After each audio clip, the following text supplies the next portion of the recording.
নমস্কার। আরও একটি নতুন রেসিপির সাথে তানিয়াস রান্নাঘরে আপনাদের স্বাগত জানাই।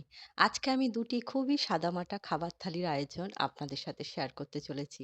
তাহলে চলুন দেখে নেওয়া যাক খাবার থালিতে আয়োজনে কি কি রেখেছিলাম। প্রথম থালিতে নিলাম গরম গরম ভাত নিয়ে নিয়েছি। ভাতটা একটুখানি গুছিয়ে নিচ্ছি।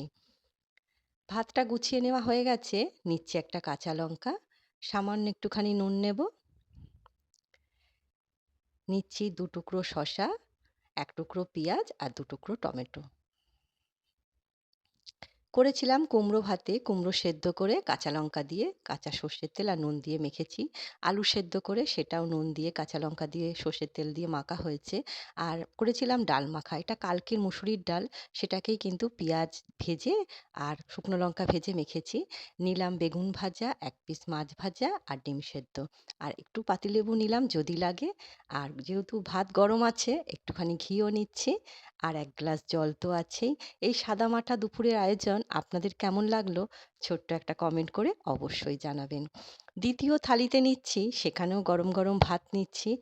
রোজ রোজ না মশলা জাতীয় জিনিস খেতে অনেক সময় ভালো লাগে না। কিন্তু মাঝে মাঝে এরকম করলে কিন্তু বেশ মন্দ লাগে না, খেতে ভালো লাগে। তবে বাড়ির পুরুষ মানুষদের কিন্তু আবার এরম দিয়ে খেতে দিতেও একটু কিরকম লাগে। তারা একটুখানি ঝোল না হলে ঠিকমতো খেতে পারে না। মহিলাদের পক্ষে ঠিক আছে। তবুও চেষ্টা করি মাঝে মাঝে একটু যাতে সবাই এরকম খায়।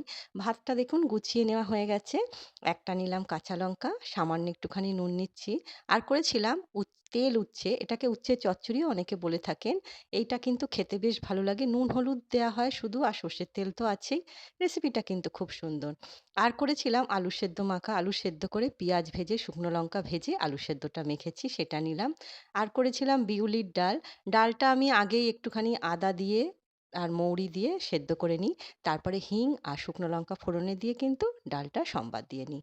করেছিলাম ডিমের অমলেট, সেটা নিলাম। এক টুকরো পেঁয়াজ নিচ্ছি। আর শেষ পাতে খাওয়ার জন্য আছে টমেটো, খেজুর, আমসত্ত্বের চাটনি। চাটনির সাথে খাওয়ার জন্যে পাঁপড় ভাজা আর ১ গ্লাস জল তো আছেই। দুটি খাবার থালির আয়োজন আপনাদের কেমন লাগলো? ছোট্ট একটা কমেন্ট করে অবশ্যই জানাবেন। আজ তবে এই পর্যন্তই। দেখা হবে পরের একটি নতুন রেসিপির সাথে। সবাই সুস্থ থাকবেন, ভালো থাকবেন।